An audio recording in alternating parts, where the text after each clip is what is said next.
messieurs, bonjour et bienvenue dans votre journal de 15 heures. Voici les titres de cet après-midi. À l'actualité nationale, le chef de l'État reçoit son homologue kényan, le président William Ruto.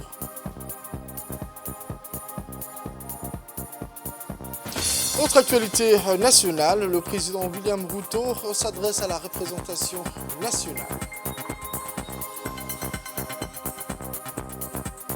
Et pour l'actualité internationale, au Kenya, réflexion autour des villes durables.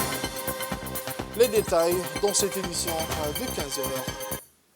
Le journal au complet, mesdames et messieurs, je vous le disais dans les titres, le président de la République, son Excellence El Hadj Ismaïla Omar Guelleh, a ce matin au Palais de la République son homologue kényan, M. William Ruto, qui effectue une visite officielle de 24 heures à Djibouti, placé sous le signe du renforcement des relations entre les deux pays.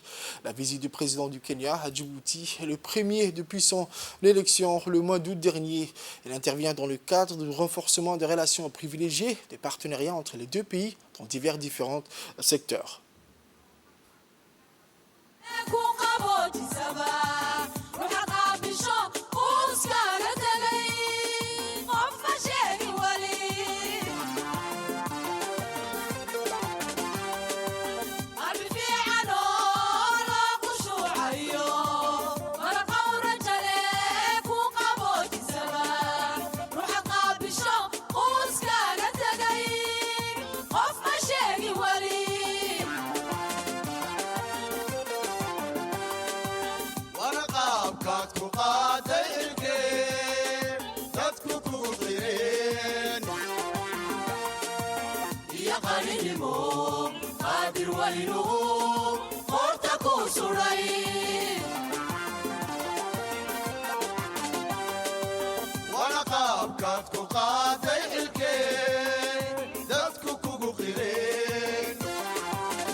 Arrivé au Palais de la République, le président de la République, son Excellence M. Ismaïla Omar Guelleh, a accueilli chaleureusement son homologue kényan, M.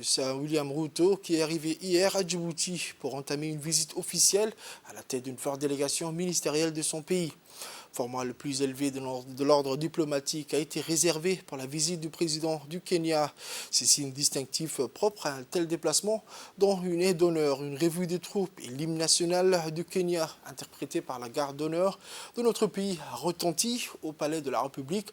Ensuite, le chef de l'État et son homologue kényan ont passé en revue la troupe d'honneur. La République de Djibouti et le Kenya partagent les mêmes visions. Les deux pays accroissent de plus en plus également l'œuvre de leur proximité à travers le rôle de fer de lance qu'ils incarnent dans la résolution des principales problématiques à l'ordre du jour dans le pays de la Corne de l'Afrique, dans la situation catastrophique au Soudan, la promotion de la paix, la sécurité régionale et lutter contre l'extrémisme et le terrorisme.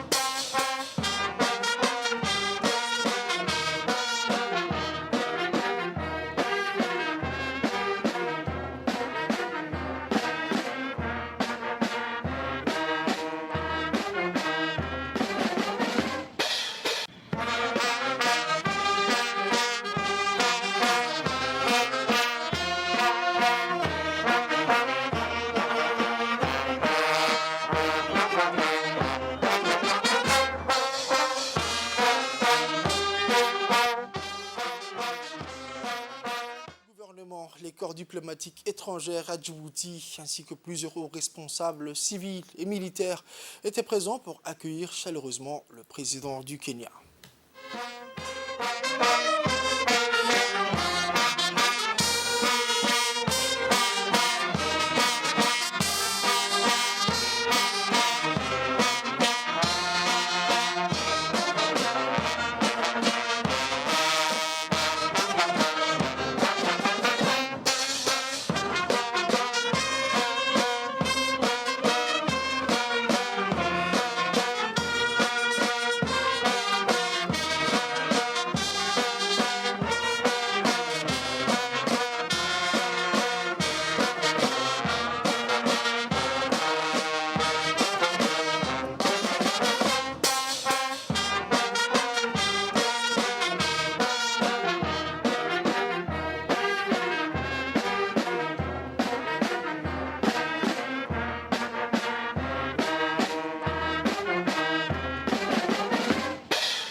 président de la République, son Excellence, M. Ismaël Omar Guelleh, a ensuite a eu un premier tête-à-tête avec son homologue kényan, M. William Ruto.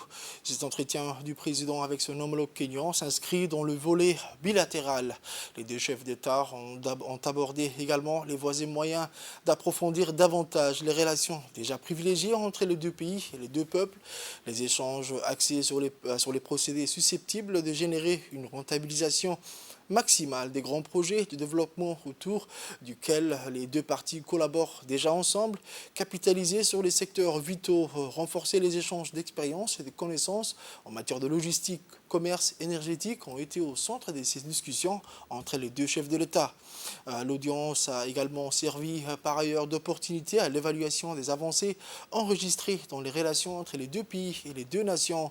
Les avances en matière de coopération et partenariat stratégique ont été au menu des discussions des deux chefs d'État lors de leur tête-à-tête.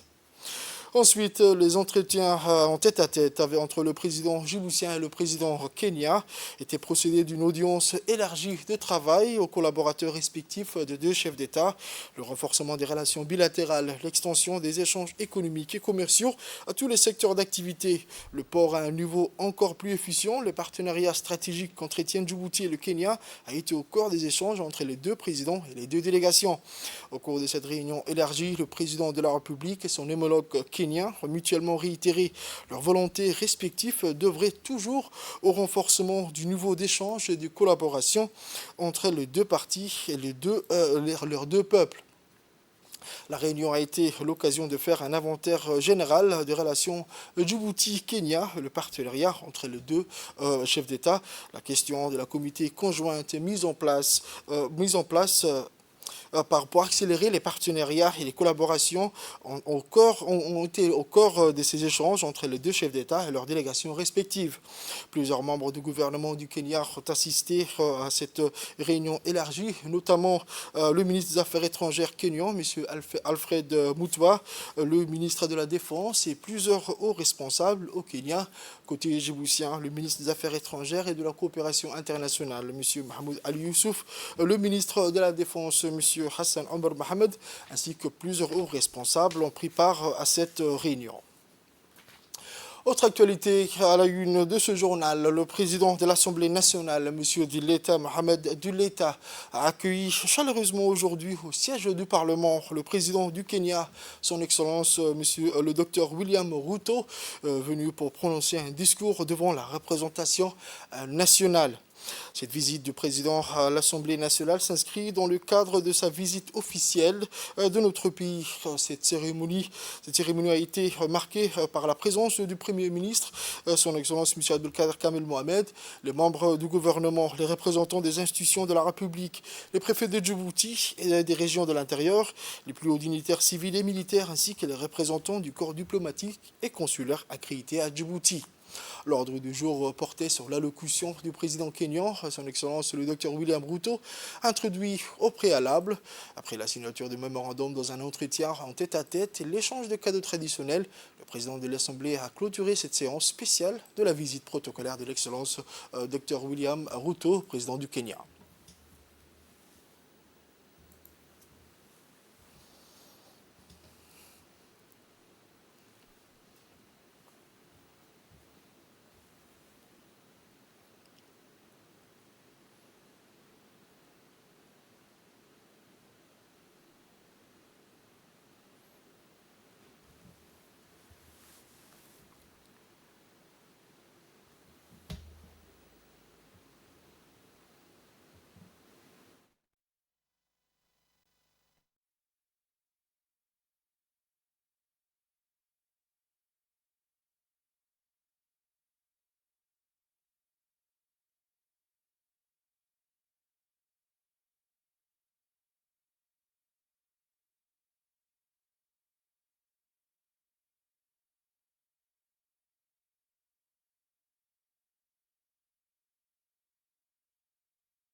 Ensuite, place au discours officiel. Le président de l'Assemblée nationale, M. Dileita, Mohamed Dileita, a souhaité d'abord la bienvenue à l'hôte de marque et ensuite a prononcé son discours de bienvenue. On écoute.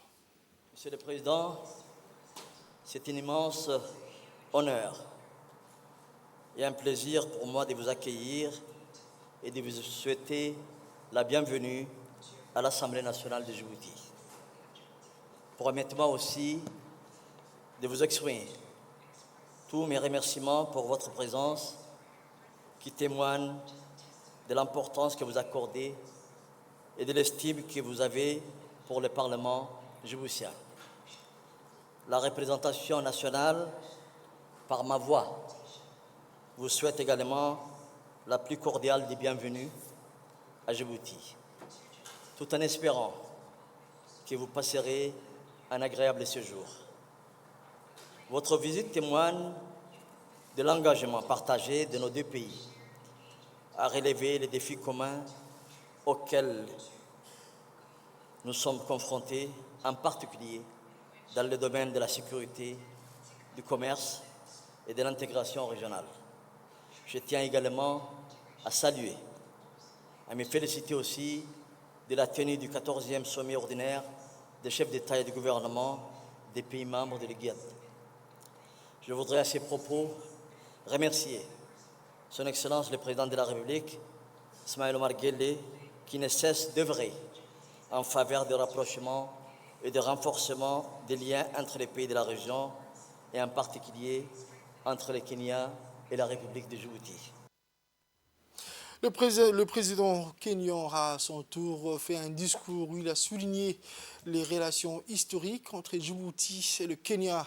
Et j'ai saisi cette occasion, a-t-il déclaré, pour réitérer devant cette assemblée la profonde appréciation du gouvernement du Kenya et de moi-même pour le complément de mon cher frère, son Excellence M. Ismaël Omar Guelleh, président de la République de Djibouti, qui m'a invité à entreprendre une visite officielle dans ce merveilleux pays et pour l'accueil chaleureux et la délicieuse hospitalité réservée à ma délégation et à moi-même depuis notre arrivée. Nous sommes reconnaissants pour la considération aimable et nous le tenons pas pour acquis. Monsieur le Président, monsieur, je vous remercie de l'extraordinaire privilège que m'offre cette occasion de m'adresser à cette assemblée qui est également un immense honneur pour le peuple kényan. C'est un geste remarquable qui démontre et affirme les relations fraternelles fortes et chaleureuses entre nos deux nations et peuples. Il témoigne de notre confiance et de notre amitié mutuelle fondée sur des valeurs partagées. Depuis 46 ans, le Kenya et Djibouti entretiennent des solides relations bilatérales menées dans divers domaines d'activité et ancrées sur un engagement diplomatique solide. Les liens commerciaux et d'investissement se sont renforcés et indiquent qu'il est possible d'impliquer un plus grand nombre de personnes et d'entreprises et de plus grands volumes de capitaux dans les années à venir. C'est un fait historique que le Kenya et Djibouti sont les membres fondateurs de l'autorité intergouvernementale pour le développement, l'IGAD, une organisation régionale qui a apporté des contributions significatives et positives à la paix, à la stabilité et au développement de notre région et qui continue de conduire les programmes essentiels de la région en matière d'alerte précoce, de médiation et de résolution des conflits, mais aussi de lutte contre le terrorisme, de sécurité alimentaire, de protection de l'environnement, de coopération économique et d'intégration régionale, entre autres interventions transformatrices. Je suis fier, a-t-il également indiqué, de citer les relations de l'IGAD dans cette région, notamment en termes de coordination de nos partenariats et de gestion de nos complémentarités pour renforcer nos engagements communs et offrir des opportunités pour la réalisation de la paix, la stabilité, la sécurité, la résilience des systèmes agricoles et alimentaires, la durabilité environnementale et l'adaptation à notre climat unique et dynamique comme condition préalable à la transformation socio-économique. La capacité de l'IGAD à être cohérente et efficace dans un contexte caractérisé par une complexité géostratégique croissante nous oriente vers la qualité de solidarité requise pour les organisations régionales et les institutions multilatérale pour répondre aux besoins de notre temps. Je suis heureux de déclarer que le Kenya et Djibouti restent unis dans leur engagement à renforcer ce mécanisme régional essentiel. Je saisis donc cette occasion pour remercier le gouvernement de Djibouti pour son engagement constant et son soutien indéfectible à l'IGAD, en particulier en tant qu'hôte gracieux de l'organisation. Pour la deuxième partie, le président Kenya a indiqué que le Kenya et Djibouti sont réunis par un objectif commun de promouvoir la paix et la stabilité dans la Corne de l'Afrique par le biais d'autres mécanismes. Nous sommes tous deux pays contributeurs de troupes aux efforts visant à stabiliser Somalie et la lutte contre le terrorisme par le biais de l'Union africaine, mission de transition en Somalie, ATMIS, ainsi que ses précurseurs, la mission de l'Union africaine en Somalie, la MISOM. Ces efforts représentent notre engagement commun à collaborer constamment à la poursuite de nos intérêts mutuels, intérêts bilatéraux, régionaux et multilatéraux pour le profit de nos peuples. La Corne de l'Afrique a enduré sa période la plus longue, la sécheresse plus sévère. En conséquence, nos pays ont subi des pertes et des dommages sans précédent concernant les infrastructures, les biens et les moyens de subsistance, ainsi que les menaces à la sécurité humaine. Des millions d'animaux ont péri à cause de pertes de pâturage et d'eau. En conséquence, des millions de personnes ont été déplacées, appauvries et poussées au bord du gouffre de famine par des phénomènes climatiques sans précédent, totalement au-delà de leur contrôle et de leur capacité à comprendre, adapter ou atténuer. Ce que nous vivons en termes de telles extrêmes conditions météorologiques et climatiques, nous sommes rien d'autre que les effets néfastes, du changement climatique résultant de rejets dans l'atmosphère de gaz à effet de serre par industrie manufacturière et de l'Ouest économique et puissance industrielle. La science de la question est maintenant claire et directe. Premièrement, la hausse des températures mondiales qui déforme les schémas climatiques et provoque des catastrophes dans le monde entier, qui est une conséquence des émissions industrielles. Deuxièmement, les modèles économiques mondiaux démontrent amplement le lien entre les plus grands émetteurs responsables de plus de 95% de ces rejets dangereux et le plus grand taux de croissance économique constante. Troisièmement, l'Afrique, le plus faible émetteur et bénéficiaire d'entreprises industrielles polluantes, subit les conséquences les plus intenses, fréquentes et dévastatrices du changement climatique mondial. Outre les terribles effets des phénomènes météorologiques extrêmes, notamment les inondations et les sécheresses, les épidémies de maladies liées au climat et les conditions météorologiques erratiques, les pays africains ont été contraints de contribuer plus que leur juste part des ressources naturelles aux besoins nécessaires. À l'heure actuelle, le continent perd plus de 10% de son PIB en raison des effets néfastes du changement climatique mondial. Au rythme actuel, l'Afrique renoncera à toute perspective de développement par la croissance économique car de plus en plus de ses ressources sont consacrées à la lutte contre le changement climatique uniquement pour garantir la survie de ces peuples, d'apporter le cadre mondial de gestion du changement climatique à une position qui reconnaît l'importance d'agir. Pour l'actualité nationale, dans la capitale, la Djibouti, les premières épreuves de baccalauréat session 2023 dans l'ensemble des filières d'enseignement général, technique, arabe ont débuté aujourd'hui, dimanche 11 juin 2023, et doivent se poursuivre toute la semaine.